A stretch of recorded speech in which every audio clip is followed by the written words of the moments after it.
गायत्री महामंत्र और गुरु मंत्र करता हूँ। उसके बाद गीता जी के सत्संग के प्रभाव में आगे बढ़ेंगे। पुरुषोत्तम योग, भगवान को पुरुषोत्तम स्वरूप में यानी पुरुषों में उत्तम, चेतना में पुरुष यानी चेतना, प्रकृति और पुरुष, चेतना में भी सबसे उच्च स्तर, सबसे ऊंची स्तर की जो चेतना है उस स्तर की ओर भगवान संकेत कर रहे हैं इस अध्याय में, इसलिए इसको पुरुषोत्तम योग कहा गया। गायत्री महामंत्र करते हुए वही भाव, क्योंकि गायत्री मंत्र भी वही कह रहा है, उस आद्य शक्ति को, उस तत्व को, तत्सवितुर्वरेण्यम, जो कि अपने प्रसव से इस संसार को, इस सृष्टि को जन्म देता है, वही जन्म लेने की प्रक्रिया को प्रसव कहते हैं। तो ये जन्म लिया है जिससे, तो इसीलिए उस शक्ति को प्रणाम करते हैं। गायत्री महामंत्र इसीलिए एक निरपेक्ष मंत्र है। इसमें जो है किसी भी एक तरह से निराकार मंत्र है, साकार मंत्र थोड़ी। साकार स्वरूप तो इसलिए बनाया गया कि समझ में आ जाए कि गायत्री क्या कहना चाह रही है, तो उसका वैसा स्वरूप गुरुदेव ने बनवा दिया, नहीं तो है तो छंद ही, मंत्र ही। और सभी वेदों, चारों वेदों में इसका उल्लेख मिलते हुए ये कहा गया है कि महामंत्र की, मतलब एक ऐसा मंत्र जिसका उल्लेख सब जगह मिले, वो और किसी के साथ नहीं। तो इसलिए गायत्री महामंत्र को यही आधार मानते हुए भगवान का पुरुषोत्तम स्वरूप ध्यान में लेके आइए। गायत्री महामंत्र साथ साथ शरीर स्थिर। ओम भूर्भुवः स्वः तत्सवितुर्वरेण्यं भर्गो देवस्य धीमहि धियो यो नः प्रचोदयात्। ओम गुरुर्ब्रह्मा गुरुर्विष्णु गुरुरेव महेश्वरः गुरु साक्षात् परब्रह्म तस्मै श्री गुरुवे नमः। अखण्डमण्डलाकारं व्याप्तं येन चराचरं तत्पदं दर्शितं येन तस्मै श्रीगुरुवे नमः। मातृवत् लालेत्री च पितृवत् मार्गदर्शिका नमोऽस्तु गुरुसत्ताय श्रद्धा प्रज्ञायुता च। दोनों तिलिंग आपस में मिलिए, प्राप्त हुई दिव्यता को मुखमंडल पर, हृदय स्थान पर और नाभि कमल पर स्पर्श करें।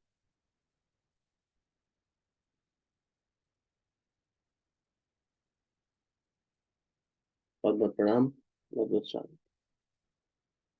हम लोग पुरुषोत्तम योग में भगवान ये आदेश कर रहे हैं कि बेटा अंतःकरण शुद्ध नहीं करोगे तो साधना गड़बड़ा जाएगी, जितना आगे बढ़ेंगे उतना ही पीछे आ जाएंगे। देखो, वहीं से बात को आगे बढ़ाते हैं। तो अब सवाल ये उठता है कि अंतःकरण मलिन हुआ ही क्यों। ये मन में उठना चाहिए प्रश्न हमारे, अंतःकरण अशुद्ध हुआ ही क्यों, क्या लगता है क्यों हुआ होगा?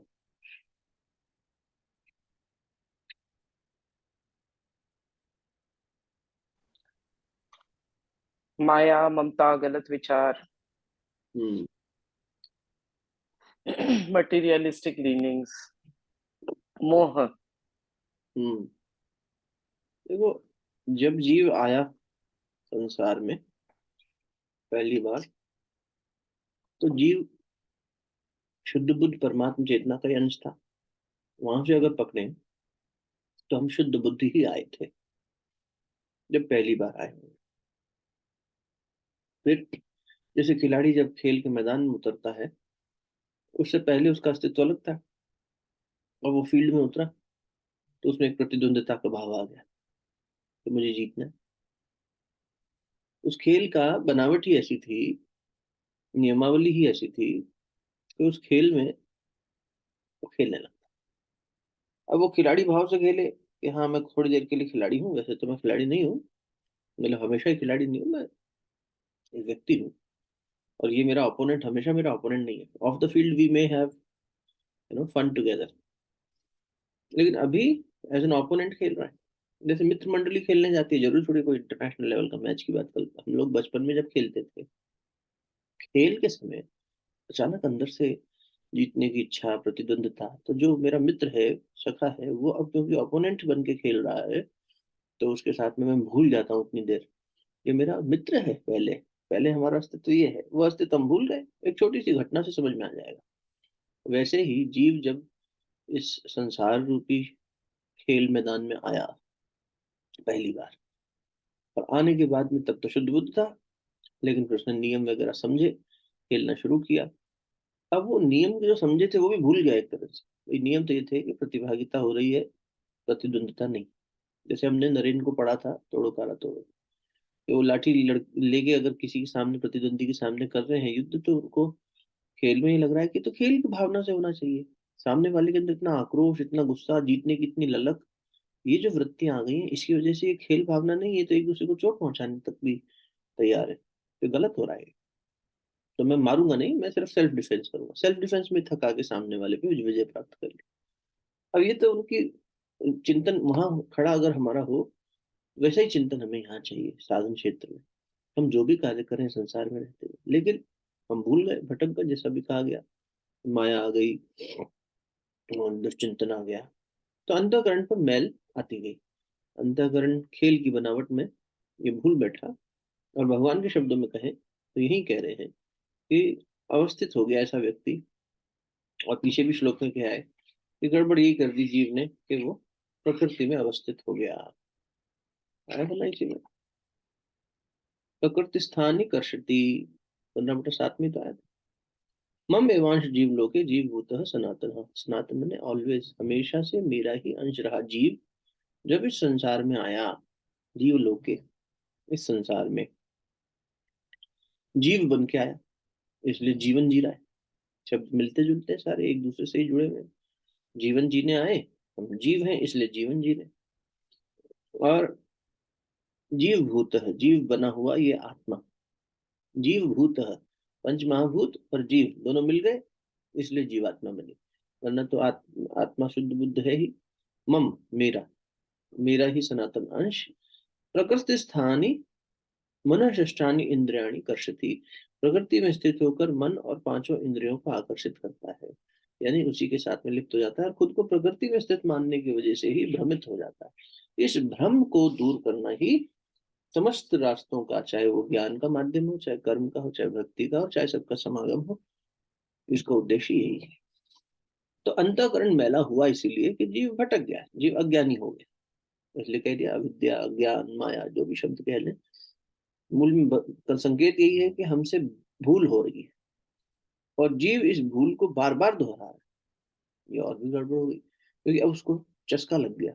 एक तो वो अपना वास्तविक बोध खो बैठा, जैसे कोई बच्चा अपने माता पिता को, अपनी कम्युनिटी को जिससे वो बिलोंग करता है, जाति की बात नहीं कर रहे, पर जैसा संस्कार एक कम्युनिटी में होता है, साउथ इंडिया में तो अलग कम्युनिटी है, अलग तरीके से उसके संस्कार होंगे, नॉर्थ इंडिया में तो अलग होंगे, अलग अलग प्रांत के हिसाब से अपनी अपनी उसकी एक जलवायु होगी जिसमें वो जिया है, खाने के प्रेफरेंसेस होंगे, उस आधार पर क्या है। तो वो व्यक्ति जिस कम्युनिटी से बिलोंग करता है, जिस परिवार से बिलोंग करता है, और इवन जिस धर्म से बिलोंग करता है, जिस धर्म को फॉलो करता है, उसके अंदर की जो खूबसूरत बातें थी, टीचिंग्स थी, अच्छाइयाँ थी, उसको भूल के जब वो, अब हम भूल जाए हमारे माता पिता के संस्कार, तो हम अनिष्ट करेंगे।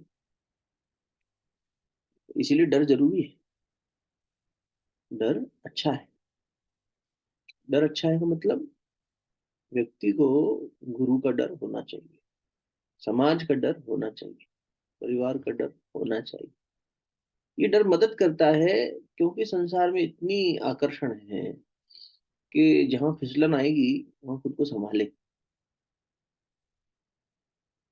डर वहां मदद कर देता है कि अगर मैंने गलत किया, मेरा अपयश होगा, मुझ पर पाप लगेगा। जब व्यक्ति इस चिंतन से परे चले जाके बेशर्मी करता है, तो फिर वो और ज्यादा भूल एक तरह से एक्सटेंड हो जाता है। तो अंतःकरण मैला क्यों हो रहा है कि व्यक्ति इन सब चीजों से परे जा रहा है, अपनी वास्तविकता को भूल बैठा है। इसीलिए उस मैले अंतःकरण के साथ में कुछ देर की साधन भजन करने के बावजूद कुछ होगा नहीं। स्पष्ट कह दिया 15/11 में, ये तंतो योगिश्चैनम पश्यन्ति आत्म आत्मानि अवस्थितम। हे अर्जुन, यत्न करने वाले योगी लोग अपने आप में स्थित इस परमात्मा तत्व को अनुभव करते हैं। परंतु अकृतात्मान, जिन्होंने अपना अंतःकरण शुद्ध नहीं किया है, अचेतसः, जो अविवेकी हैं, जो मूढ़ हैं, जिनमें चेतना का विकास ही नहीं हो रहा है, मतलब जो अनकॉन्शियसली जी रहे हैं। चेतना शब्द का मतलब कॉन्शियसनेस होता है। जो अपनी चेतना के आधार पर जी नहीं रहे, जो इस जड़ता में जी रहे, इस अविद्या में ही जी रहे, जो मूर्ख की तरह, मूढ़ की तरह जी रहे, जो चिंतन ही नहीं करना चाह रहे, जो एक ठहराव लेना ही नहीं चाह रहे, रुक के सोचना ही नहीं चाह रहे, मैं वास्तव में क्या हूँ, मेरा परमात्मा, मेरा पिता कौन है। यतनतः, वो यत्न करने पर भी इस तत्व का अनुभव नहीं करते। चलो थोड़ा ठहराव तो हमने ले लिया, हम सोच रहे हैं, लेकिन फिर भी अंतःकरण अगर मैला है, तो उस मैले अंतःकरण से हम परमात्मा को नहीं प्राप्त कर सकते। शर्त ही रख दी इतनी बड़ी, है ना। इतना बड़ा हमारे सामने उन्होंने एक तरह से कंडीशन रख दी। इसलिए सबसे पहले हम पवित्रता की तो बात करते हैं। पवित्रता, मूल में पवित्रता है। जो व्यक्ति,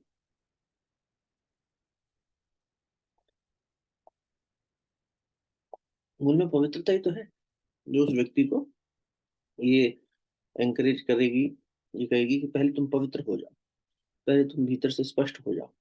पहले भी आपको याद होगा, दूसरे और तीसरे अध्याय के सत्संग जब हैं, उनको सुनना कभी।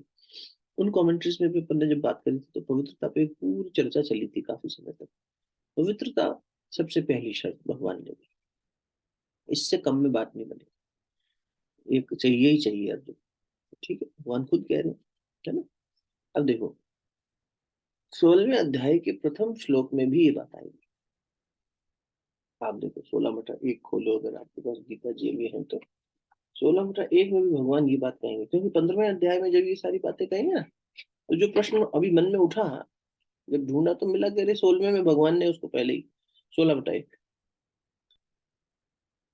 अभयम सत्व संशुद्धि, ज्ञान योग व्यवस्थित, दानम दमश्च यज्ञश्च स्वाध्याय तप आर्जवम।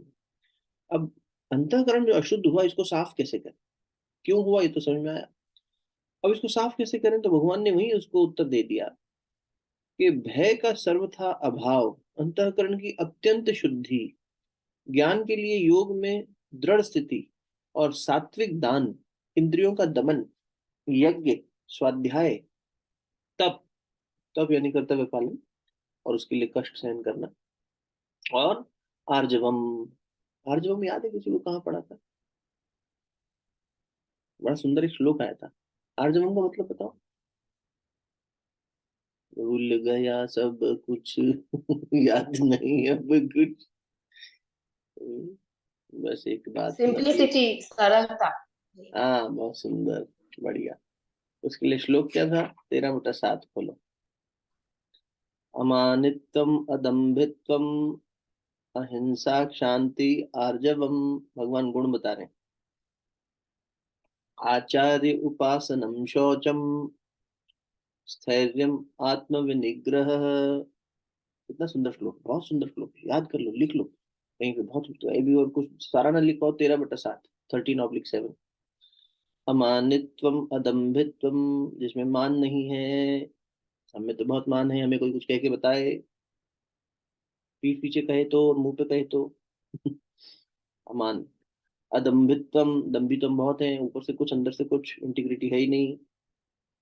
अहिंसा शांति आर्जवम, अहिंसा, ओहो, अहिंसा तो हमने समझी नहीं होती, हाँ हम तो बहुत किसी का बुरा नहीं करना चाहते।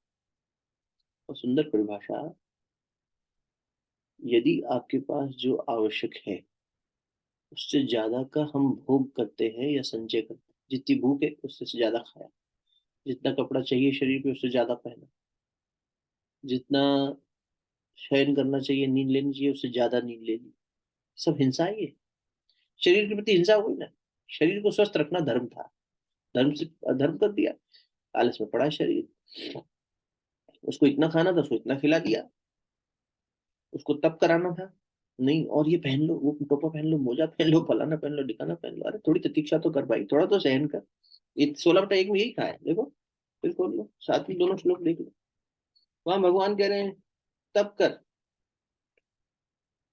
प्रतीक्षा कर,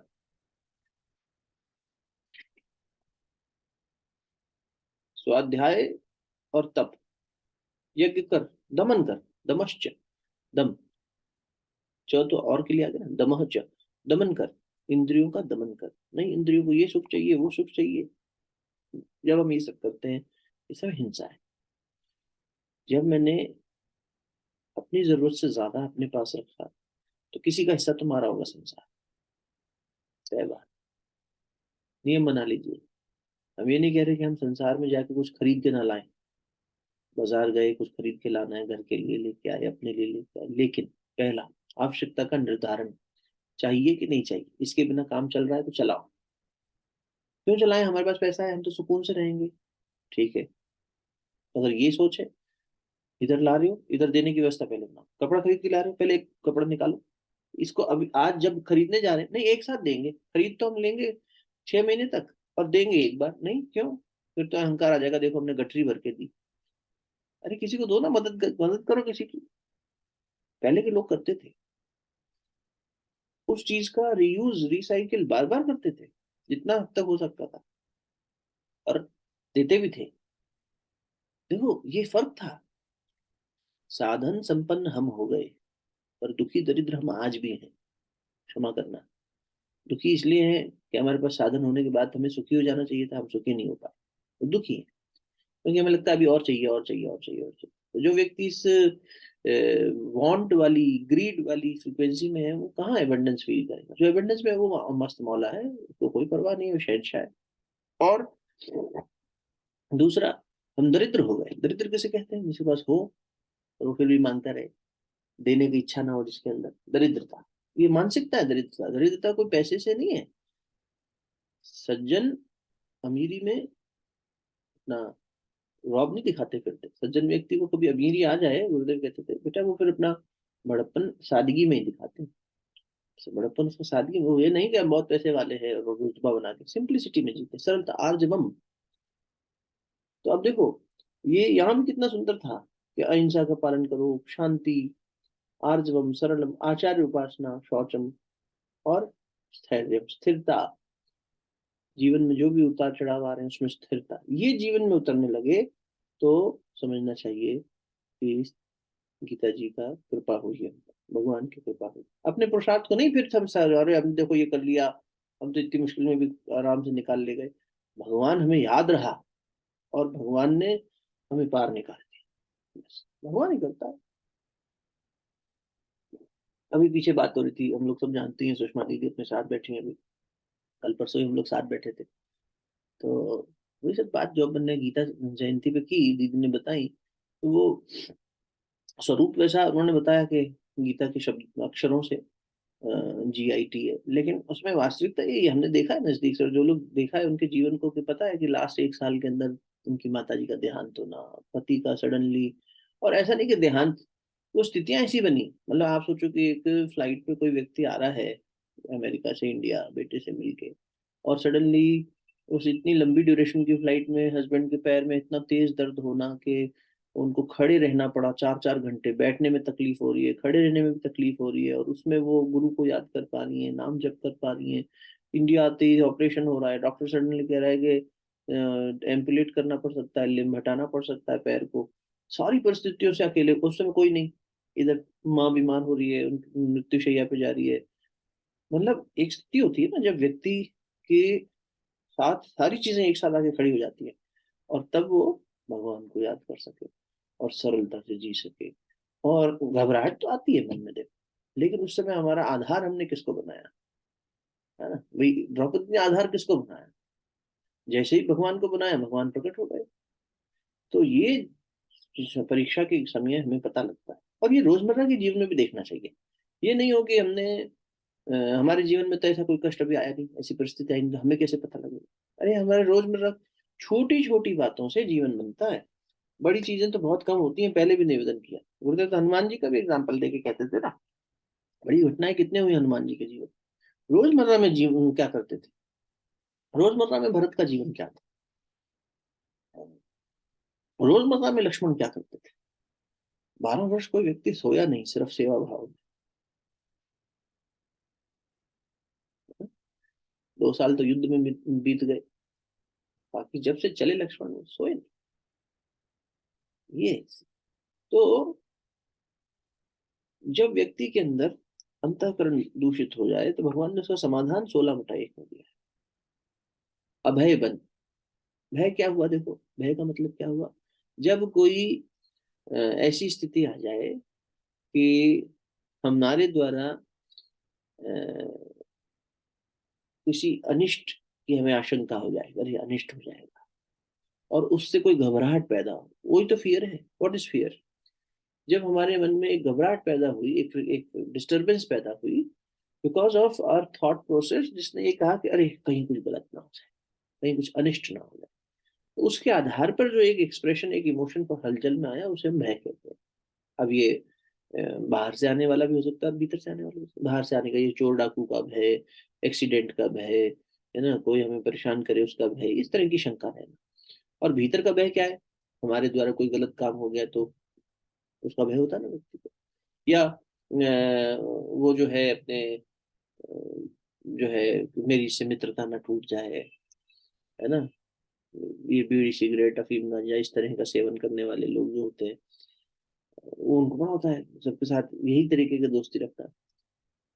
इसमें कायरता भी है कि हम इसलिए डिपेंडेंट रह रहे हैं दूसरे पर कि इससे हमारा फायदा हो रहा है, ये इससे छूट ना जाए। कायरता और लालच भी आ गया। इसलिए कहते हैं संतगण, हरि डर, गुरु डर, जगत डर। भगवान से डर, गुरु से डर, संसार से डर।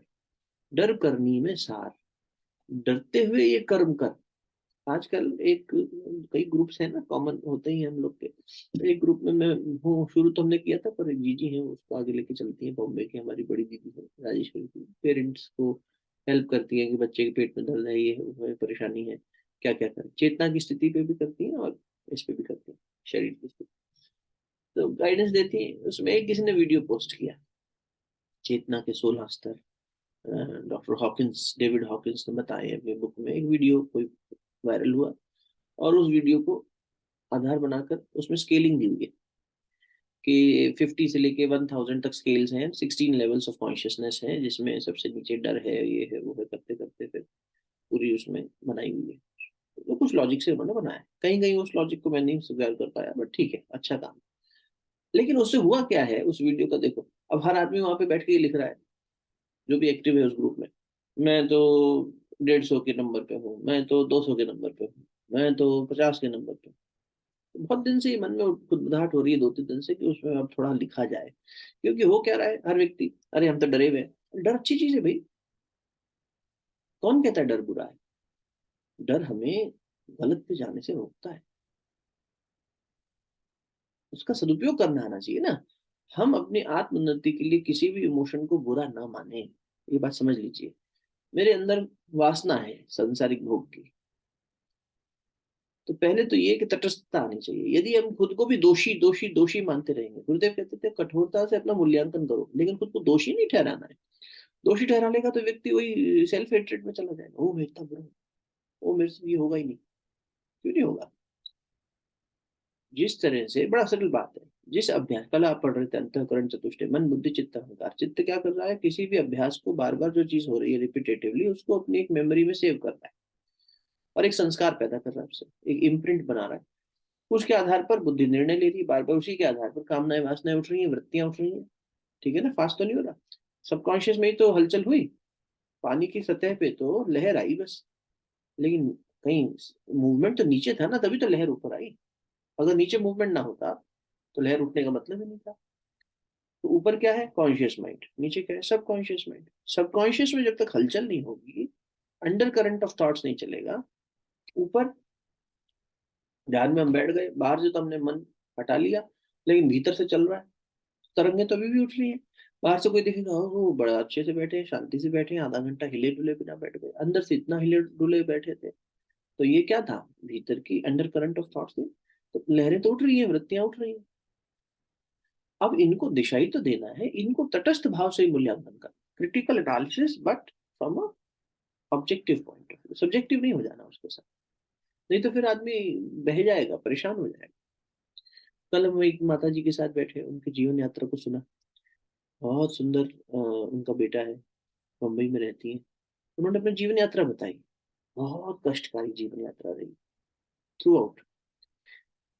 और इतने शानदार तरीके से उन कष्टों से वो अपने बच्चों को निकाल लाई, अपने जीवन को खड़ा कर लिया, सम्मान पूर्वक जीवन जिया, एक अकेली नारी के रूप में। मतलब शी इज 52 बॉर्न। तो अब वहां से, उस समय जब इतनी प्रतिकूलताएं होती थी, जब देश गरीब था, जब सुविधाएं नहीं थी, जब जीवन साथी ने साथ छोड़ दिया, ऐसे में दो बच्चों को पालना, पोसना, खड़ा करना, अपना एक तरह से कह सकते हैं कि जमीर बचाए रखना, और ऐसे में गुरु का साथ मिल गया, गुरुदेव की प्रत्यक्ष उन्होंने देखी कि हाँ हुआ। लेकिन अब जीवन में पड़ाव क्या आ गया? अब जीवन का पड़ाव ये आ गया कि 70 की आयु में आते आते लग रहा है कि शरीर मन थक गया है, क्योंकि अब सडनली कुछ बीमारियां आ गई, परेशानी। अब इतने समय का एक्यूमुलेटेड इमोशनल बैगेज लेके जो चल रहा है व्यक्ति, कहीं ना कहीं आउटबर्स्ट तो आएगा ही आएगा। साधना से जितना कम कर पाए उतना कर लिया, लेकिन अभी अब शरीर थक गया है। अब क्या हो गया? शरीर की जब लाचारी आ जाती है, आज तक तो ये हो रहा था कि अपना काम खुद कर पा रहे, कहीं बाहर जा पा रहे, कर पा रहे, अब थोड़ा लिमिटेशन उस पर भी आ गई। तो अब एक बंद कमरे में या घर में, या थोड़ा बहुत हलचल बस ऊपर नीचे हो लिए घर से, इसमें व्यक्ति फिर सीमित हो गया ना। देखो, बंधन किसी को प्यारा नहीं। आत्मा स्वतंत्र रहना चाह रही है, मन स्वतंत्र रहना चाह रहा है, मुस्कुराना चाह रहा है, हंसना चाह रहा है, लेकिन अचानक कभी ऐसा होता है कि अवसाद आ गया। ये देखो, गीता जी यही कह रही है, अवसाद से ही पैदा हुई है। इसलिए मैंने उनसे यही निवेदन किया, कल भी बैठेंगे उनके साथ, अब नित्य क्रम रहेगा। उन्होंने कहा सवेरे 6 बजे से बैठा करो, यही बेस्ट टाइम। नींद नहीं आती उनको 4 बजे के बाद, 3 बजे के बाद, 5 बजे बिस्तर छोड़ देती हैं कि क्या चल रहा है इस अवस्था में, अब क्या करें बैठे बैठे। तो अपना उठती हैं, चाय बनाती हैं, जब तक करती हैं। लेकिन तब मैंने कहा चलो साथ बैठे करते हैं, सुबह 6 बजे बैठ लिया। कहने का भाव ये है कि अब उस व्यक्ति को, उस जीवात्मा को वहां से उठाकर, उनके पास गुरु है। अंतःकरण थक जाता है ना। इसको समझिए, ये रोजमर्रा में हो रहा है हमारे, पर प्रैक्टिकल बात है। अब सिर्फ हम अभय अभय गाने से अभय तो नहीं हो जाएंगे, तो हमें फिर से अपनी फ्रीक्वेंसी को जोड़ना पड़ेगा ना। जब हमने उनसे निवेदन किया तो उनका, हाँ पीछे मैंने ध्यान का सहारा लिया था तो मेरे शारीरिक कष्ट दूर हुए थे। उन्होंने कहा ध्यान का भी लेंगे, प्राणायाम का भी लेंगे, मुद्राबद्ध का भी लेंगे, और सत्संग का भी लेंगे। और भगवान के साथ जो हमारा नाता जुड़ा हुआ है, भाई एक तरह से हमारे पास खूब धन हो और हमने लॉकर में रखा हो और इस्तेमाल ना करें। अरे तुम्हारे पास गुरु है, तुम्हारे पास इतनी बड़ी शक्ति है जिसने आज तक जीवन को आगे बढ़ाया है, और गुरु प्रत्यक्ष रूप में ना हो किसी के जीवन में, तो भगवान भी देख ही रहा है ना। कोई कहने अरे हमें तो गुरु नहीं है, हम तो भागे। अरे क्या को भागे हो? भगवान के साथ जोड़ो अपना तार, वो जुड़ा हुआ ही है। हम भूले बैठे हैं ना। यही तो दिक्कत हुई, प्रकृति में स्थित हो गए। मैंने ये देखा, मैंने ये कष्ट देखा, मैंने वो देखा, ये उतार चढ़ाव, ये सब्जेक्टिवनेस हो गई। इसी से बचने को कह रहा हूँ। अपने जीवन को देखिए, लेकिन बहुत इस दृष्टि से, तटस्थ भाव से, ये हुआ। अब इसको देखो तो बड़ी सुंदर बात है, इतने कर्म कट गए हमारे, बहुत अच्छा हुआ भैया। अगले जन्म में नहीं झेलना पड़े, अगर अगला जन्म आया तो। अब इसे अगले जन्म में जाएंगे क्यों, इसी जन्म में पुरुषार्थ करके निपटा दो सब। अच्छा, फिर ये देखो कि जहां संसार ने धोखा दे दिया, सगी बहन सगे भाई पीछे हट गए, भाई जब इनका कष्ट देखा तो वो पीछे हट गए। कौन तेरी देख रेख करे, हम अपना परिवार देखेंगे, तुझे देखें। कोई नहीं आता, कोई ना आए पासा। चिता चलती है तो कौन पास आता है? लिपट लिपट के लोग जो है गले लगते हैं, चूमा चाटी करते हैं, जब तुम जिंदा हो तो, छोटे बच्चा हो चाहे बड़ा हो। लेकिन बाद में कौन पास आता है? शरीर ले जाओ उठा के, भाई सड़न पैदा हो रही है इसमें से, जलाओ उसको। और जब अग्नि मिली तो उसके बाद कोई पास भी नहीं जाता। तो भगवान ने ये यथार्थ अगर हमें पहले ही दिखा दिया, तो आपको उपकार कर दिया ना, कि देखो संसार बदलाव में है, बदल रहा है, ये नहीं टिकेगा। अब उनके बेटे को मकान खाली करना है, उनको नए घर में शिफ्ट होना है, तो उनको एक मन में एक भाव आ रहा है कि अब तक तो मैं हमेशा कोप कर लेती, अब मन थका हुआ है। तो मन निराशाजनक बात ज्यादा सोच रहा है कि यार नए घर में जाऊंगी तो वहां कैसे सेट होंगी। छोटा सा एक सर्कल यहाँ पे है, उसमें भी मैं ज्यादा खुश नहीं हूँ, जाके जाती हूँ कम से कम। ये एक इकोसिस्टम बना हुआ है, लोगों की बात छोड़ देते हैं, फिर रसोई कहाँ है, बाथरूम कहाँ है, नीचे कहाँ उतरना है, लिफ्ट कैसे लेनी है, एक इकोसिस्टम है। सडनली उसको इस अवस्था में चेंज करना अपने आप में एक चैलेंजिंग चीज है। लेकिन ये भगवान बार बार दिखा रहा है, आखिरी सांस तक दिखाता है कि देख संसार बदल रहा है, कोई साथ नहीं आ सकता, कोई तेरा दुख नहीं ले सकता, एकाकी चलना है, अकेले ही चलना है। उस अकेले चलने की यात्रा में मैं तेरे साथ हूँ, पहले भी था, हमेशा भी। हे अर्जुन, मम एवांश जीव लोके, मैं, मेरा ही अंश है और मैं ये जिम्मेदारी लेता हूँ। वो जिम्मेदारी नहीं लेता, वो भूल जाता है। अरे गुरु ने तो हमेशा साथ दिया, अभी भी देगा, आगे भी देगा। हम मांगे ना मांगे वो देगा, ये उसका स्वभाव है। माँ अपने बच्चे को, शारदामणि माँ कहती है, मैंने काल से कह दिया है, मैंने काल से कह दिया है, मेरे बच्चों को तंग न करो, बेटा मैं तुम्हारे साथ हमेशा हूँ, गुरुदेव तुम्हारे साथ हमेशा है, पीछे खड़े। किसी भी स्थिति में कोई भी कर्म होते हुए, सत्कर्म दुष्कर्म, हर दृष्टि हर समय गुरु तुम्हारे पास खड़ा है। जीव को इतना विवेक करना चाहिए, इतनी समझ पैदा करनी चाहिए कि हमारी शक्ति दुर्बल ना हो। कल हम उनसे साथ लगभग 1.5-2 घंटा बैठे, अंत में एक बात बड़ी सुंदर भगवान ने कहलवा दी, तो वो हमारे लिए भी। आप देखो इसमें क्या होता है, खुद का ज्यादा होता है लाभ। अब आपसे जो कह रहे हो तो अपने लिए ज्यादा कह रहे हो। मेरे ख्याल 17वें अध्याय में भगवान कहेंगे, या 18, 17वें में कहेंगे शायद, कि जो ज्ञान यज्ञ है, मतलब ये जो अपन अभी कर रहे हैं ना चर्चा, इस तरह से बैठकर सत्संग, जहाँ उसमें यहाँ तक बात आती है कि 18वें अध्याय में 18/68-69 शायद, वो गीता जी में तो देखना, कि जो संसार को भगवान की बातें बताना, महापुरुषों की बातें बताना, जब हमने ये पढ़ा कल, गीता जी के अध्ययन में आया, अपने दिमाग में नहीं था, यहाँ से पढ़ के अच्छा गीता जी में भगवान ने ये बात कही है कि सब दान से बड़ा दान ये है अर्जुन।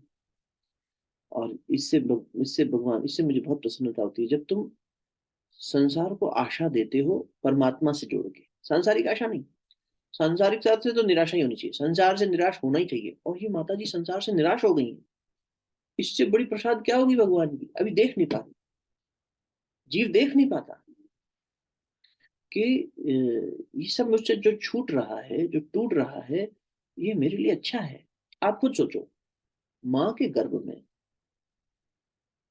हम थे, 9 महीने रहे, सुरक्षित थे, पोषण मिल रहा था, कुछ करना नहीं था, कोई पुरुषार्थ नहीं, वही पाल रही थी। अब वहां से बाहर आना कितना पीड़ादायक था।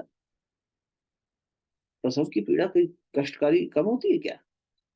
उस बच्चे को एक इतने से वेजाइनल कैविटी से बाहर आना है, चंद सेंटीमीटर्स, उसकी स्पेस बना के बाहर आना है, और एक पूरा संघर्ष करके बाहर आना है। वहां तो संघर्ष कर ही रही है, पर वो जीव भी संघर्ष कर रहा है बाहर आने के लिए। तो अंदर ही ठीक था, पड़ा रहता, बाहर नहीं आता तो ये सब विकास का क्रम नहीं बनता। ऐसे ही भगवान तो अंदर भी क्या देखो, उसका प्लेसेंटा है, उसके एंडोमेट्रियम वॉल से वो जुड़ा हुआ है, सब कुछ है, सब टूटता है ना। ये टूटे नहीं तो फिर आगे की यात्रा कैसे बढ़ेगी? कैटरपिलर कैटरपिलर ही रह जाएगा, तितली बनेगा ही नहीं। वैसे ही ये प्रसव पीड़ा है, भगवान हमसे हटा देता है इन सब चीजों को, जो हटनी ही है वैसे भी। भगवान को निर्दयी नहीं है, तो जीवन क्रम में अच्छा हुआ कि पहले हट गई। जाना सबको है, दुखी क्यों होना?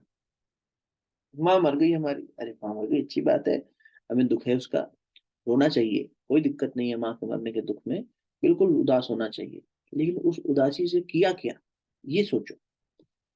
उस परेशानी से पैदा क्या किया? सृजनशील बनो हमेशा। उसके पीछे के उससे कोई तत्व ज्ञान हुआ क्या? होना चाहिए ना, कि अरे ये हमारे साथ भी होने वाला है कल, आज भी हो सकता है, किसी भी समय हो सकता है। हमारी तैयारी है क्या? वो इतनी शानदार तरीके से गई जीवन जी के, अंत समय में तो और शानदार थी। हम थे क्या? हमें चेक चेक करना चाहिए, या हम अभी भी इसी सब अंतःकरण की मलिनता में फंसे हुए हैं? क्या हम ये कर रहे हैं, अभय की दृष्टि से कुछ कर रहे हैं कि हमारे अंदर भय कम हो? भय कम मतलब हम सिर्फ परमात्मा से ही डरेंगे, गुरु से ही डरेंगे। और ये सब जो है, अरे हाय मेरा दोस्त ना छिन जाए, हाय मेरा पति ना मर जाए, हाय मेरे बच्चे को कुछ ना हो जाए, हाय मेरे शरीर को कुछ ना हो जाए, हाय ये डर डर जो है, इनसे जो सहमा हुआ है व्यक्ति, छोड़े उसको। क्या हम ये कर रहे हैं अंतःकरण की शुद्धि की तैयारी में, कि हम व्यवस्थित जिए जीवन को, हम ज्ञान यज्ञ करें, मतलब ज्ञान के माध्यम से। देखो अंतःकरण में मैल क्या है, 3 शब्द आते हैं, मल विक्षेप और आवरण। ये इसकी उपनिषद की भाषा में, मल विक्षेप और आवरण। आवरण क्या हो गया? ढक दिया किसी चीज को, दूध का पतीला गर्म किया, ऊपर से आवरण लगा दिया कि इसमें गंदगी ना जाए, करते हैं ना। आवरण, जीव के अंतःकरण के ऊपर आवरण आ गया। मल यानी मैल, मैल आ गई। मैल किसकी? यही भ्रमित होकर जो हम करते जा रहे हैं, इसकी मैल जम गई है हमारे ऊपर, और विक्षेप आ गया। अब इसको हटाओगे कैसे? आवरण हटेगा ज्ञान से। फिर वही बात आ गई जो कल कर रहे थे। तीन तरह के योग इस तरह से पकड़ लो तो भी वही बात है। आवरण यानी कि हमारे ऊपर जो हमने एक माया का आवरण कह लो, अविद्या का आवरण जो डाल रखा है, उसको हटाने के लिए ज्ञान की तलवार चाहिए। ज्ञान की तलवार से उसे काटना ही पड़ेगा। आवरण जैसे पर्दा है, उसको काटना है, हटाओ यहाँ से। तो ज्ञान रूपी, विचार रूपी, विवेक विचार की तलवार से उसे हटाना पड़ेगा। मैल धोनी है, सेवा से धो। अहंकार की मैल आ गई है, अहंकार से, अहता ममता से सारी मैल आई है। और जो विक्षेप है वो उपासना से ठीक हो। विक्षेप मैंने, जैसे किसी से जुड़ना है, नहीं जुड़ पा रहे, कॉल करने नहीं लग रहा, ट्रांसमिशन नहीं हो रहा, उसको ठीक करो, भगवान के साथ जुड़ो। तुम्हारे जो बीच में ये आ गए फ्लक्चुएशंस, इन सबको हटाओ और उससे कनेक्ट हो जाओ अच्छे से। तो उपासना वही करती है। उपासना से हम बैठेंगे, गुरुदेव ने इसी को सरल कह दिया, उपासना साधना आराधना, USA। बेटा भगवान के पास बैठ, तो तेरा विक्षेप दूर होगा। साधना मैंने उसको बार बार चिंतन कर, तो इससे आवरण हटेगा ज्ञान। ये दिन भर चिंतन करेंगे, निध्यासन जिसे कहते हैं, चिंतन मनन निध्यासन। अरे मैं कौन हूँ, बोध तो करें। तो माता जी से बात करते करते अंत में बड़ी सुंदर एक बात निकली। गुरुदेव की एक पंक्ति है, गुरुदेव ने एक एक फोल्डर लिखा था, लंबा पैराग्राफ था। उसमें उन्होंने हनुमान जी की बात करी थी, जो आपसे कई बार कहते हैं कि हनुमान जी भगोड़े सुग्रीव के सेवक ही तो थे, चाकर ही तो थे। पर जब राम से जुड़ गए तो सोचो क्या महान शक्ति बन गए, वानर से नारायण बन गए। उसी में उसका टाइटल है अपने अंग अवयवों से। गायत्री परिवार के लोग उसको बहुत पढ़ते हैं हम लोग, मतलब क्योंकि ये गुरु कह रहा है कि अपने अंग अवयवों से मैं बात कर रहा हूँ। जैसे अपने ही शरीर से हम कुछ बात करें, ये मेरा अंग है, सारे मेरे ही तो अंग हैं, इनसे मैं बात करूँ और इनका ख्याल रखूँ। तो अपने अंग अवयव कहा है उन्होंने हमें, कितना बड़ा प्यारा ये बात कही है कि तुम मेरे ही बच्चे हो, मेरा ही एक्सटेंशन हो। उसकी पहली पंक्ति आप समझिएगा, और ये हर गुरु कहता है अपने बच्चे से, इस तरह से कहे या किसी भी तरह से कहे। और बहुत सुंदर है ये बात, बैठ जाए तो हमारे को बहुत बहुत बड़ी शक्ति मिल सकती है। कल सब जब मैंने उनसे ये कह दी बात, और बहुत समय बाद मैंने किसी से ये बात कही, और पहली बार इस तरह से कही, तो उन्होंने कहा गुरुदेव ने तो मेरे से ही कहा है शायद, इसलिए स्वांत सुखाय हो रहा है जो हो रहा है। कोई आए ना आए, ये चलना चाहिए क्रम। आप लोग आ जाते हो तो भगवान भेज देता है दो चार लोगों को। तो आज तब से पढ़ रहे थे सुबह उठ के, तो था कि सत्संग में जो तुम्हारे सामने बैठा है ना, वो भगवान ही बैठा है। भगवान आगे बैठा है, सुन रहा है। वही 18वें श्लोक की व्याख्या पढ़ते पढ़ते जब, अरे बड़ी अच्छी बात है, आप भगवान स्वरूप, भगवत स्वरूप होके बैठते हो, तब ये बातें आती हैं। सत्संग हो चाहिए, वन ऑन वन जब हम बैठते हैं तब भी यही सब चलता है। काउंसलिंग कहते हैं उसको अंग्रेजी में, बाकी काउंसलिंग नहीं है वो, अंदर का ही तो है। तो उसमें ये गुरुदेव लिखते हैं, आप सबकी समन्वित शक्ति का आप सबकी समन्वित शक्ति का नाम ही वह व्यक्ति है। आप सबकी समन्वित, कलेक्टिव शक्ति का नाम ही वह व्यक्ति है। श्री राम शर्मा आचार्य। आप सबकी समन्वित शक्ति का नाम ही वह व्यक्ति है जो इन पंक्तियों को लिख रहा है। इन पंक्तियों को लिखने वाला व्यक्ति कौन है? तो आप सबकी कलेक्टिव एनर्जी में हूं बेटा। गुरु क्या है? गुरु खुद बता रहा है, गुरु क्या है? बेटा अपने शिष्यों की, अपने बच्चों की समन्वित शक्ति में हूं। माँ बाप क्या है? आप में से जो लोग माँ बाप हैं वो समझ जाएंगे। पहले के समय में तो ज्यादा बच्चे होते थे, पाँच पाँच, छह छह, आठ आठ, दस दस बच्चे। हमारे दादाजी लोग 14 भाई बहन थे, इतनी घर में ही बच्चे होते थे। तो वो माँ बाप क्या है? चाहे एक बच्चा हो, चाहे 10 हो, चाहे 5 हो, उन सब की समन्वित शक्ति। एक व्यक्ति क्या है घर का? नारी क्या है? महिला गृहिणी। उसकी गृहस्थी के सब लोगों की समन्वित शक्ति वो है। वो पुरुष क्या है? जो कमा के ला रहा है बाहर से, मेहनत कर रहा है, पुरुषार्थ कर रहा है, वो क्या कर रहा है? वो सबकी समन्वित शक्ति का नाम। किसी भी व्यक्ति की इंडिविजुअलिटी देख लो उठा के, we are a collective synergy of the association with relations we carry with us. तो कोई मेरा बहुत अच्छा सोल मेट, मेरा मित्र भी हो सकता है, सोल सिस्टर, सोल ब्रदर। कोई मेरा अपना ब्लड रिलेशन हो सकता है, कोई हो सकता है मेरा परिवार का हो। अब उसमें मान लो जो व्यक्ति गलत कर रहा है, जहां कहीं भी ऐसा कुछ जो मेरी शक्ति को शेयर कर दे, खत्म कर दे, तो मैं और टूट जाऊंगा ना। अरे मेरे बच्चे ने ऐसा कर दिया, अरे मेरे पति ने ऐसा कर दिया, अरे मेरी माँ ने ऐसा कर दिया, अरे मेरे पड़ोसी ने, मेरे मित्र ने ऐसा कर दिया। जिसे मैंने अपना माना, तो उससे मुझे शक्ति मिलती है। तो मेरी शक्ति, मैं क्या हूँ, मेरा अस्तित्व क्या है, मेरी इंडिविजुअलिटी क्या है, इन सब का समन्वय तो है। इसीलिए जब इनमें से कोई टूटता है तो हमें दुख होता है, अरे मेरी माँ चली गई, अरे मेरे बच्चे नहीं थे, अरे मेरे। तो ये उस समय पे अगर अच्छे मोड पे भी हो कि हाँ चलो बहुत शानदार जीवन जी के गए, तब भी व्यक्ति दुखी होता है, अब मेरी शक्ति कम हो गई, लेकिन वहां संभालना चाहिए कि वो शरीर से ही गई है। राम जी ने क्या कहा तारा से, बाली की पत्नी से, किस बात का विलाप करती है, ये शरीर पड़ा, अगर तेरे को ये शरीर लगता है कि ये बाली था तो ले ला, सामने पड़ा है, ले जा अपने साथ। नहीं नहीं महाराज, ये थोड़ी सा बाली, ये तो हिलता डुलता जो था इसके अंदर, जो हलचल करता था, जो मुझे बात करता था, जो मुझे कभी प्यार करता था, जो कभी हमारे, ये सब चीजें जो करता था इसके अंदर बैठा, वो बाली था। तो भैया वो तो अभी भी उपलब्ध है, यादों में उपलब्ध है, चेतना में उपलब्ध है, आवाहन कर मिल जाएगा, शरीर से ही तो गया है, माँ चली थोड़ी गई कहीं पे, अभी अभी भी उपलब्ध है। जब तक हमारी आखिरी सांस रहेगी हमें पता है वो हमारे साथ है, तो कहीं गई नहीं, तो उसके लिए दुखी होने की क्या जरूरत है। व्यक्ति को अंतःकरण संभालना चाहिए। तो वो बात कहते कहते ऐसा रोमांच हो गया कल, और इसलिए उपकार है उनका कि उन्होंने अपना जीवन वृत्तांत सुनाया। वो 1.5 घंटे 2 घंटे के अंदर जो हमें मिलना था हमें मिल गया प्रसाद। क्या गुरुदेव ने हमसे कहा, बेटा तेरी शक्ति, तू गड़बड़ाएगा तो मैं कमजोर हूँ। अरे ये हमारा दायित्व होना चाहिए। हमारी भूल से हमारा गुरु कमजोर पड़ रहा है। कोई नई बात नहीं है, हो सकता है आप कहीं यार तुम्हें क्या नई बात है, पर वो होता है ना कई बार, वो बात कभी कभी नए चश्मा पहन के देखने से, नए दृष्टिकोण से, और बहुत ज्यादा वो असर कर जाती है। बड़ी असर कर गई, कल दिन भर मजा आ गया। ये गीता जयंती से तो बहुत प्रसाद मिल रहा है कि हमारी कमजोरी से हमारा गुरु नीचे आ रहा है, मतलब उसमें शक्ति में फर्क पड़ रहा है। उस मशाल में इतनी रपटे, इतनी उसमें जो अग्नि में, वास्तव में तो चिंगारियां ही है ना जो मिलके एक लपट बना रही है, एक फ्लेम बना रही है, और वो भी मशाल की ज्वाला जैसी। और गुरुदेव ने तो सिंबल भी मशाल ही बनाया था। तो उस मशाल की एक चिंगारी भी अगर हल्की पड़ेगी तो उस पर असर आएगा।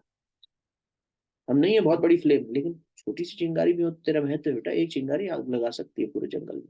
तो खुद को कमजोर क्यों समझता है, कर अपने हिस्से का, जितना कर सकता है उससे ज्यादा कर भगवान के लिए, अंतःकरण शुद्ध होगा। कौन कितना यज्ञ करता है, क्योंकि इसमें ऐसी बातें आएंगी कि यज्ञ करो, यज्ञ का मतलब क्या है, सत्कर्म। यज्ञ वैसे भी करिए, बलि वैश्व करिए, अपना गायत्री यज्ञ करिए, अपने गुरु के नाम पे यज्ञ करिए, गुरु मंत्र से करिए, वो भी करते रहना चाहिए बीच बीच में। एक श्रृंखला शुरू करने का मन पिछले 1 1.5 महीने से आ रहा था, मैंने अनुभव से बात भी करी थी, और आप लोगों के सहयोग से उसको शुरू करते हैं। तो उसने अच्छा विचार दिया। मेरे मन में था कि कोई तिथि निर्धारित कर ले, तो उसने कहा तिथि कई बार सैटरडे संडे नहीं पड़ेगी तो लोग व्यस्त होंगे, 15 दिन में एक बार हम लोग सामूहिक यज्ञ करें। व्यवस्था क्या बनानी है हम आपको बता देंगे। यज्ञ का क्रम ऐसा होगा कि सिर्फ 15 मिनट से 20 मिनट में पूरा हो जाए, इतना ही। ये क्यों हम जल्दी वाला कर रहे हैं, प्रॉपर यज्ञ करेंगे, कुंडीय यज्ञ, वो छोटा नैनो यज्ञ नहीं। क्यों, इससे घर की शुद्धि हो जाएगी, इससे घर का वातावरण ठीक हो जाएगा, इससे कितना आरोग्य आ जाएगा, और ऐसा होगा कि आप खुद कर सकें, किसी भी अवस्था में हो कर सकें, ट्रैवल कर रहे हो तो भी कर सकें, और 15 मिनट में हो जाएगा। मतलब उसमें बहुत ज्यादा मंत्रों पर हम ये नहीं करेंगे, अरे हमें ये तो मंत्र ही नहीं आता, कौन सा मंत्र पढ़े, हमें तो संस्कृत पढ़नी नहीं आती। एक गायत्री मंत्र से तो सबको ही आता है गायत्री मंत्र, बस वो गायत्री मंत्र से सारा कर लेंगे, और 15 मिनट में कर लेंगे, बस गुरु आवाहन, यज्ञ, आहुति, विसर्जन, समाप्त। मंत्रों का भूखा थोड़ी है भगवान। और फिर हम मंत्र कर भी रहे हैं, प्रार्थना कर भी रहे हैं, भाव शुद्धि करेंगे, ग्रह शुद्धि करेंगे। शुरुआत में 15 दिन से करेंगे, बाद में देखेंगे भगवान ने अगर संकल्प अच्छा बनाए रखा तो हम आप फ्रिक्वेंसी बढ़ा देंगे। और अपने स्तर पे हम उन 15 दिन का गैप क्यों इंतजार करेंगे, धीरे धीरे जब कोई 15 मिनट में काम हो जाए तो हम 15 मिनट क्यों वेट करें, 15 दिन क्यों वेट करें, हम रोज कर लेंगे अपने घर में। तो व्यवस्था क्या बनानी है, एक बार व्यवस्था बनानी होती है बस, कुछ नहीं। फिर बाद में जब रिफिल करना हो सामग्री है या कोई चीज है तो पर्याप्त समय के साथ में अगले साल से शुरू कर लेंगे। तो कोई ऐसा दिन निकाल लेंगे कि ये संडे और ये संडे, सेकंड संडे और फोर्थ संडे, ऐसा कुछ बना लेंगे, बना लेंगे उसको साथ मिलकर, आप में से जो लोग इच्छुक हो वो साथ देना, तो हो जाएगा। समय ऐसा रख देंगे जो एक बार सबने सीख लिया, फिर अपने अपने स्तर पर करते रहो, अगर टाइम जोन का डिफरेंस, लेकिन करेंगे कुछ ऐसी शुरुआत जो कि छूटी हुई थी, करते होंगे पहले भी, लेकिन अब उसको फिर कर लेंगे तो और अच्छा हो जाएगा। प्लस यज्ञ का मतलब सिर्फ इतना नहीं है, वो करने के बाद वो भाव शुद्धि करेगा। देखो कर्म कांड हमारे भाव शुद्ध करता है, अंतःकरण शुद्ध कैसे हो, इस पे समझना चाहिए, हमें और समय बिताना चाहिए। तो एक एक शब्द अपने आप में, एक एक क्रम जो है, जैसे ये ज्ञान योग की बात आई अभी कि स्वाध्याय सत्संग के माध्यम से ज्ञान योग करना, और ये बात आई कि अभय होना, अभय होने का मतलब यही है कि भगवान के प्रति आश्रित रहना, संसार के प्रति आश्रित रहेंगे, संसार से डरेंगे। फिर दान देना, हे अर्जुन, दान दमन यज्ञ स्वाध्याय आर्जवम। अब दान क्या है, दान कौन सा दान करें? पैसा दान देना तो बहुत छोटी बात होती है, चलो दे दिया। विद्या दान सबसे बड़ा दान माना गया, ये जो चल रहा है ये सबसे ऊंचा दान माना गया। भगवान ने 18वें अध्याय में इसी कहा, किसी को वो विजडम दे देना। विद्या में वो वास्तविकता, जीवन को समझने की बात है। स्किल एनहांसमेंट करना भी अच्छी बात है, संसार में हम रह, ये अभी फिर सुषमा दीदी की याद आ गई। ये वो कौन सा था इनका वो, अरे वो कौन सा एनजीओ था जिसमें बच्चियों को आप पढ़ाते थे, वो छोटी यंग बच्चियों को एम्पावर करते हो ना कुछ सिखा के। कैटलिस्ट। कैटलिस्ट, हाँ कैटलिस्ट। कैटलिस्ट में ऐसे कई प्रयोग है, हमें करने चाहिए जीवन में। ये आराधना है, इससे अहम कम होगा। हम सिखाएंगे सेवा भाव से, भाव अच्छा रहना चाहिए, वो भाव से करेंगे तो हो जाएगा, हमारा अंतःकरण शुद्ध होने लगेगा। ये दान है कि मेरे पास योग्यता थी, मेरे पास समय था। नहीं जी, हम तो टीवी देख रहे थे, अखबार पढ़ रहे थे, गपशप मार रहे थे, अड़ोस पड़ोस में क्या हो रहा है ये देख रहे थे, भोग कर रहे थे, खाना बनाने में ऐसा ये बना लें वो बना लें, इतनी रेसिपी पढ़ लें, इसमें लगे हुए थे। अरे इसका सदुपयोग कर लेते, किसी जीव को मदद हो जाती, है ना? वो नाम बड़ा अच्छा है कैटलिस्ट, आप किसी के लिए कैटलिस्ट बन जाते। तो ये दान है, विद्या का दान।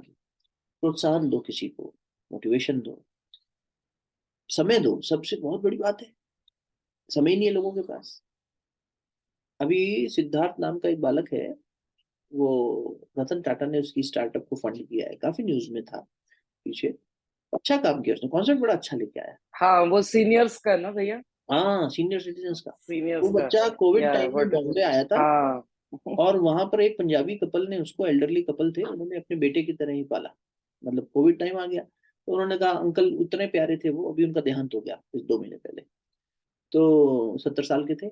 तो वो अब मिलते हैं, रीयूनियन करते हैं बार बार, तो उसमें वो अंकल आते थे, सब बुजुर्गों को बुलाते थे। तो हमारे देश में भी ये देखो, ये शर्म की बात है। हम जब पढ़ते थे तब हमने कोरिया का पढ़ा था कि कोरिया में बुजुर्ग लोग 1 घंटे कोई उनके साथ बैठे तो इंडियन करेंसी में 700 से 1000 रुपए दिए जाते हैं यंगस्टर्स को, कि आप आ जाओ, बैठ जाओ, काम कर लो, उनकी बातें सुन लो, उनके साथ समय बिता लो, और दे आर रेडी टू पे फॉर इट। कोई पैसा लेके हमारे पास बैठ जाए। पर ये देश, हमारे देश में भी हाल हो गया, जहाँ माता पिता की इतना सम्मान होता था तो लोगों ने छोड़ दिया है। या हो सकता है कुछ लोगों के साथ ऐसी दुर्घटना हो गई, शरीर का सिस्टम, ये परिवार का सिस्टम बिखर गया और वो अकेले रह गए, तो देहांत हो गया, कोई बच्चा था ही नहीं, ऐसे भी कपल्स होते हैं, चलो ठीक है। तो इन्होंने बड़ा अच्छा सोचा कि हम, जब मैं कोविड टाइम में अकेला था, तो ये यज्ञ है।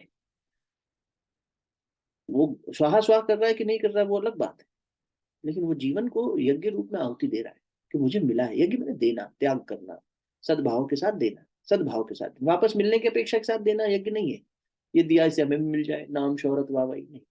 तो उस बच्चे ने क्या किया कि ये कपल ने मेरे को सहायता करी थी, अंकल मुझे मेरी थाली में गर्म खाना परोसे जाए पहले, फिर अपनी थाली में परोसते थे, इतना प्यार करते थे, कोविड टाइम में मेरा ख्याल रखा। तो उसने फिर वापस रीपे करने की इच्छा मन में जागी उसके, ये भी बड़ा अच्छा संस्कार था। तो उसने रीपे करना मतलब कि मैं इनकी सेवा करूं, इनके घर का काम करूं, इनको समय दूं। मेनली उसने कहा कि मुझे जो वो समय दिया था उन्होंने, मैं उसे वो समय ही देना चाहता था। सामान तो कोई भी ला के दे देगा, आजकल ऑर्डर कर दो ऐसे ही आ जाएगा, ग्रोसरी शॉप वाला घर छोड़ जाएगा, होता भी है। सुबह दूध वाला आ गया, न्यूज़पेपर वाला आ गया, हर सामान लेने थोड़ी बाजार से बाहर, घर से बाहर जाना है। बुजुर्गों के पास तो और सुविधा हो गई, बच्चों ने ही लगवा दी कि हाँ भैया घर बैठे सब आ जाएगा, आपको कुछ करना ही नहीं। अरे ये थोड़ी है कि खाली बैठे कुछ करना ही नहीं, कोई साथ बैठे और कोई चेतना को उत्थान की बात कर दे, कोई हमारा मजाक ले, शुरू कर दिया उसने, और ऐसी ही चीजें डाली उसके अंदर। कल स्टडी करी हमने उसकी, कल भी न्यूज में था भैया उसका। गुड फेलोज है उसका गुड नाम फेलोज, हाँ स्टार्टअप का। गुड फेलोज, हाँ, बढ़िया है, वेरी ग्रेट कॉन्सेप्ट। बहुत सुंदर। और उनको पसंद आया क्योंकि he himself is a loner. Who, Ratan Tata कौन है पास में, इस अवस्था में शरीर 80 के आसपास हो गया है, all alone. So he said, I understand the pain of being alone, so I'm funding this. Yes. और वो उनका मतलब the courage of the kids is also amazing, क्योंकि they did not know Ratan Tata, they had no influence. हाँ उन्होंने सिर्फ मन बनाया कि हमको जाके रतन टाटा को मिलना है। एंड एवरीथिंग मैनिफेस्टेड, मतलब वो स्टोरी बहुत interesting, lots to learn from that. या तो वही ना, अब देखो ये क्या हो रहा है, जीवात्मा ने एक अच्छा संकल्प लिया और अच्छे भाव से लिया, तो परमात्मा के पास तो हर चीज है। देखो रतन टाटा से मिलना है, ले हो गए। गुरुदेव बार बार इस बात पे कहते थे, अपने अंदाज में कहते थे, बेटा जब तुम सदविचार करते हो, सच्चिंतन करते हो, श्रेष्ठ भाव से कोई उद्देश्य लेकर खड़े होते हो, तो प्रकृति का कण कण उसकी व्यवस्था बनाता है। It's like law of attraction. आपने करना है मैनिफेस्ट, तो अच्छी बात करी तो अच्छी चीज मैनिफेस्ट हो गई। फ्रीक्वेंसी अच्छी थी, भाव अच्छा था, तो मैनिफेस्ट जल्दी हो गया। और मांगेगा और मिल जाएगा। कल उसको मन में आएगा कि मेरे को दुनिया के सबसे बड़े व्यक्ति से मिलना है, मिल जाएगा। मुझे फंडिंग चाहिए अपने स्टार्टअप के लिए, मिल जाएगी। बोल बेटा और क्या चाहिए। काम का उद्देश्य अच्छा बनाए रखना, जहां तू भटकेगा वहां गड़बड़। बाप अपना पैसा देने को बेटे को तैयार है, जा जा ये भी कर ले, हाँ कोई बात नहीं, नुकसान होगा लेकिन तेरा भाव सीखने का है। ठीक, सीख। पापा मुझे म्यूजिक क्लास जाना है, जा करना बेटा। नहीं करेगा तो अगली बार ट्यूशन नहीं लगाऊंगा, फिर सोचूंगा कि तू बार बार बीच में अधूरा छोड़ देता है, या तू बाद में बदमाशी करने लगता है उससे। इस चीज के लिए थोड़ी तेरे को सिखा रहा हूँ। तेरी इवोल्यूशन मेरे लिए इम्पोर्टेंट। तो जब तक वो बच्चा और उसकी टीम करती रहेगी अच्छे भाव से काम, परमात्मा भर भर के देगा। और नहीं तो जिनको दिया है वो, मतलब पैसा की दृष्टि से अगर किसी को देखें, वो पैसे की बात नहीं कर रहा मैं आपसे, वो भी मिल जाता है। लेकिन जहां उसका दुरुपयोग होता है तो देखो ना, लोग नोज डाइव, नीचे आके गिरते हैं। भगवान खींच लेता है सारा, तब बल खींच लेता है। जीव को लगता है वो अपने बूते पे ऊपर चढ़ा, भगवान को एक सेकंड में नहीं लगता, हटा देता है शक्ति, नीचे आ जाता है। क्यों? उसके उत्थान उसके लिए जरूरी था। नीचे आ, तब समझ में आएगा तुझे, अभी तो भूला बैठा अपनी ही महत्वाकांक्षा। तो इसलिए दमन करना चाहिए, दान के बाद दमन है। अपने मन का दमन करो, इंद्रियों का दमन करो, अपने अंदर उठने वाली इन कामनाओं का कि मैं संसार का और पैसे वाला व्यक्ति बन जाऊं, मेरा स्टार्टअप और बड़ा हो जाए, मेरा और हमारे इतने लोग हो जाए, इतने फॉलोअर्स हो जाए। और ये सब जगह है, सांसारिक लोगों में ही नहीं। जो तथाकथित हम स्पिरिचुअल बातें करने वाले लोग हैं, हर स्केल पे, तो ये सत्संग चल रहा है अपने स्केल पे, और भी चल रहे हैं अपने स्केल पे, लेकिन हर सत्संग में ये नहीं है कि जो उतना शुद्धि हो जो भगवान चाह रहा है। ये हो जाए कि हमारे इतने फॉलोअर्स हो जाए, इतने वो हो जाए, तो ये गड़बड़ है। इसकी लालसा नहीं होनी चाहिए, इसके लिए पुरुषार्थ नहीं होना चाहिए, पैसे की लालसा नहीं होनी चाहिए। ये आ जाए तो ये भी बल है। गुरुदेव में लिखा है बेटा, 8 प्रकार की दुर्गा के 8 हाथ में 8 बल कह लो। तो परिवार एक बल है हमारा, संस्कार बल है हमारे, हमारा तप बल है हमारा, गुरु बल है हमारा, धन भी उसमें लिखा है, धन बल है हमारा। इससे मदद मिलती है। भाई अब संसार इससे चल रहा है, तो इसकी इसकी ये शक्ति तो है इसमें, लेकिन इस शक्ति के अधीन ना हो जाना बस। इस शक्ति का सदुपयोग करना सीख लो। करंट मारेगी अगर हाथ डाल देंगे तो, अभी बिजली सदुपयोग करना सीख लिया तो प्रकाश कर रही है। तो अपनी विवेकशीलता है ना, इसको गाली थोड़ी दे सकते हैं, अरे माया है माया है, माया है। ये तो बनावट है, अब स्वीकार लो। ये भी हम हमेशा कह के नहीं छूट सकते ना कि अविद्या की वजह से हो गया, भगवान ने बनाए ऐसा, अब इसकी वजह से जीव फंसा हुआ है। ये तो बहाना हो गया ना।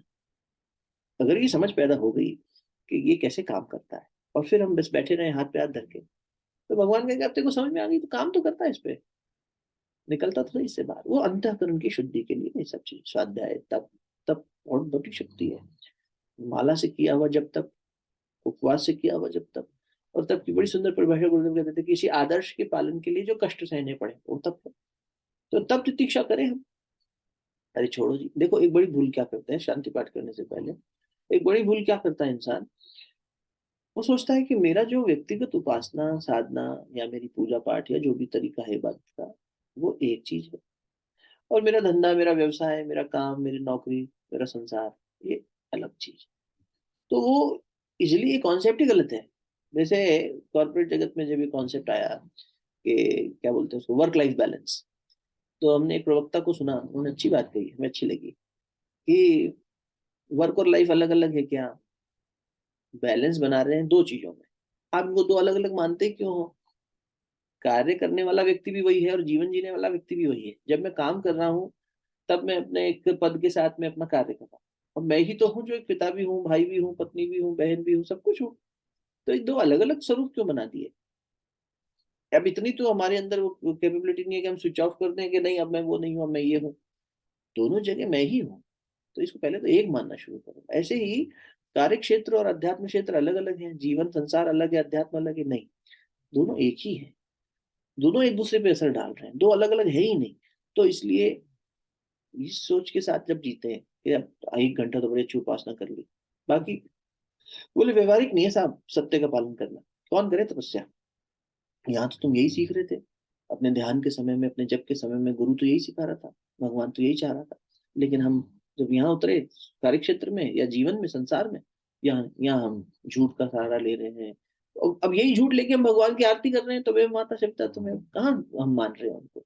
झूठ ही तो है, दम्भ ही तो है, इसीलिए कहा हम दम्भी हैं।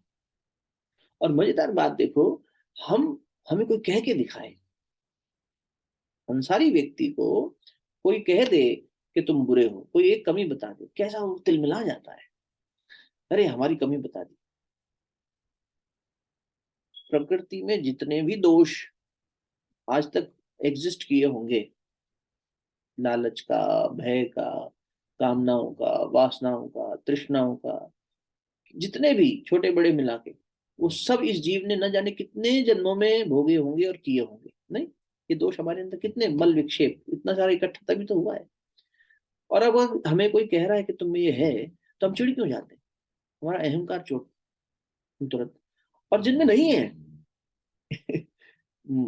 तुलसीदास जी लिखते हैं, सूरदास जी लिखते हैं कि मेरे जैसा कोई खल और कामी नहीं है, मौसम को नहीं खल कामी। हे भगवान, मेरे जैसा कोई दोषी नहीं होगा संसार में। कौन कह रहा है? जिनमें नहीं है। कबीर में नहीं है, कबीर कह रहे हैं। तुलसी में नहीं है, तुलसी कह रहे हैं। और हमारे में है, हमें कोई कह रहे तो हम चिढ़ रहे हैं। ये संत प्रवृत्ति है ना, ये खुद को इतना छोटा मान लिया, नहीं हम तो इतने बड़े हैं, हमें कोई छोटा कह के बताए। तो कितना रिवर्स जी रहे हैं हम, इसी को सीधा करना है। इसलिए ये सरलता है, आर्जवम, सरल बन के। सरलता बहुत बड़ी शक्ति है, ये आ जाए जीवन में, जल्दी से आता नहीं ना। तो व्यक्ति सिंप्लिसिटी, और वो जो सिंप्लिसिटी से हमारा कॉन्सेप्ट है वो तो बहुत शुरुआती है, सिंपल कपड़े पहनना, सिंपल भोजन करना, सिंपल चिंतन करना, है बड़ी ऊंची शक्ति। इनफैक्ट अगले साल के, कल हमारे पास एक और हीरो का मोमेंट ये हुआ, मंजरी और हम बैठे चर्चा कर रहे थे जब, कि बहुत दिन से इस पर मंथन चिंतन ऑफ, मतलब ऑन ऑफ मोड में चल रहा था। कल फाइनली हमारा एक अच्छा विचार गुरुदेव ने दे दिया, अगले साल के क्या वो होंगे, श्रृंखला क्या होगी कार्यक्रमों की, उस पर चर्चा नहीं हुई। बहुत बार वो नहीं मिल रहा था, उसका कोई फाउंडेशन नहीं मिल रहा था, नामकरण जो मर्जी कर लो। और अब क्या है, स्वाध्याय सत्संग के बाद में ये लगता है कि साधनात्मक की शैली रहे, तो नाम कितना भी फैंसी रख लो, मूल में उसका आधार क्या होगा, रनिंग। तो अब यही निकल के आया कि हम अलग अलग शक्तियों की उपासना करेंगे अगले इस वर्ष में। करुणा शक्ति की उपासना, धैर्य शक्ति की उपासना। उपासना मतलब उसी पे, अब करुणा पे ही एक 15 दिन मान लो कोई प्रोग्राम है, जैसे पिछली बार ग्रेटिट्यूड किया। अब अगर मुझे कंपैशन पे ही काम करना है, तो वो करुणा शक्ति के जागरण में पूरा स्वरूप ही कार्यक्रम का वैसा बनाएंगे कि रोज हम करुणा के ऊपर ही काम करेंगे, मेरे अंदर वो फैकल्टी और निखरे, करुणा का भाव इतना प्रचंड हो जाए, 15 दिन, 20 दिन, 1 महीना, जितना वो कार्यक्रम चले तब भी, और उसके बाद भी, कि अब मुझे वो शक्ति से अपना ये पूरा आने वाला समय, पूरे साल भर का, 1 साल की योजना बनाए, 1 दिन की योजना बनाए। धीरे धीरे आदमी को ये योजना बनानी चाहिए, अपने इनर जर्नी की योजना जरूर बनाइए। और योजना सिर्फ हवा में मत बनाइए, अच्छा इस साल ना, इस अभी हम ये वाला उपवास कर लेंगे, ये वाला यज्ञ कर लेंगे, और फिर भूल जाएंगे ना। लिखो उसे। गुरुदेव कहते थे, बेटा जब तुम संसार की पढ़ाई करते हो, संसार में जीते हो, 16 साल आदमी पढ़ाई करता है, उसकी योजना होती है पूरी। पहले ये पढ़ाई करेंगे, फिर ये स्पेशलाइजेशन लेंगे, इसमें इतने साल इन्वेस्ट होंगे, उसमें इसी योजना बनाना अपनी। मर जाएंगे कोई बात नहीं, अगले जन्म में काम आएगी, लेकिन जब तक शरीर है, ठीक, इतनी तो अपेक्षा है कि अभी 2-5 साल जिएंगे, 10 साल जिएंगे, ठीक, तो उसकी योजना बना ले। व्यक्ति नहीं करता है, लिख और बना, मेरे अंदर ये कमजोरी है, मुझे ये दूर करनी है। बेटा गुरु के साथ बैठ जा, भगवान के साथ बैठ जा, कंसल्ट कर ले उनसे, जरूरत ही नहीं है कहीं काउंसलिंग की, कंसल्टेशन की। नहीं समझ में आ रहा, ठीक है, उपलब्ध करा देंगे, कोई ना कोई आके मदद कर जाएगा। ठीक है, तो ये करेंगे, अगले साल भी करेंगे। और इसको इसको बना लो, क्रम को ना अच्छे से ऐसा बना लेते हैं, चाहे वो यज्ञ की बात आज निकल के आई, चाहे ये सब चीजें आई, थोड़ा योजनाबद्ध तरीके से चलेंगे तो एक स्ट्रक्चर पता लगेगा यहाँ से यहाँ। अभी पूरे साल में जो, इसलिए निवेदन हमने डाला था, जो लोग सभी लेवल्स पे, चाहे वो लाइव मोड में और चाहे बाद में थोड़ा प्रैक्टिस किए हो, तो आप हकीकत मानो सिर्फ 6 लोगों ने ये हिम्मत जताई वो कंडीशन को फुलफिल करने। हाँ, यहाँ तक ठीक चल रहा था, अब आगे के लिए बैठते हैं, चर्चा करते हैं। 3 ही लोगों से बात हुई है, 3 से बाकी है, 6 ही लोग। और कार्यक्रम की दृष्टि से देखें, 35 या 36 लोग थे शुरुआत में, तो कितने रह गए? 1/6 रह गए। ठीक है, ये भी अच्छी उपलब्धि है। 100 लोगों से बात करेंगे, 10 लोग का जीवन तो बड़ा बढ़िया होगा, और बाकी 90 को भी छोड़ेंगे थोड़ी धीरे से, उनके पास भी थोड़ा रिलैक्सेशन देंगे। चलो बैठो, क्या बात हुई, कहाँ रह गया, ये तो चर्चा करनी चाहिए। बात उनसे भी होगी, लेकिन पूरे साल का मूल्यांकन देखना चाहिए, कहाँ थे, कहाँ पहुंचे। इंग्लिश कैलेंडर के हिसाब से चल रहे हैं, तो उस हिसाब से बात करें। वसंत आ रहा है, वसंत में नया उत्साह आना चाहिए, नया उल्लास आना चाहिए। 1 महीने दूर है वसंत, बस लगभग 26 जनवरी का है इस बार। तैयारी करिए, मनोभूमि को और अच्छा करिए, जहां है उससे और ऊंचे बढ़ेंगे। गुरु, आप हमारे जीवन में नया वसंत खिलाइए, हम अपनी मनोभूमि तैयार करें। प्रकृति से प्रार्थना करती, भगवान से प्रार्थना करते, हो जाए। झगड़ना नहीं है ना, माया को बार बार कोसना है, ठीक है भाई, यही यही पार लगा देगी। भगवान की तो है माया भी, तो विद्या माया, अविद्या माया, अविद्या माया से बच जाओ ये सब करके, विद्या माया से जुड़ जाओ। विद्या माया क्या है? जो माया भगवान से जोड़े। माया भी भगवान से जोड़ती है, विद्या माया तो भगवान की। शांति पाठ करते हैं, लेकिन ये थोड़ा सा चिंतन और करेंगे अभी इस पे ना, जल्दी से भागेंगे नहीं यहाँ से। अंतःकरण की शुद्धि अगर इतना बड़ा कंडीशन है, इतनी बड़ी शर्त है, तो इसको तो और गहरे उतारना पड़ेगा। तो और इसको लेके चलेंगे अगले सत्संग में, अगले शनिवार को। शांति पाठ कर, शरीर स्थिर कर लीजिए, नेत्र कमलता से। ओम देव शांति अंतरिक्ष गम शांति पृथ्वी शांतिरापः शांतिरौषधयः शांति वनस्पतयः शान्तिर्विश्वे देवाः शान्तिर्ब्रह्म शान्तिः सर्वगुण शान्तिः शान्तिरेव शान्तिः सामा शान्तिरेधि। ओम शांति शांति शांति, सर्वारिष्ट शांतिर्भवतु।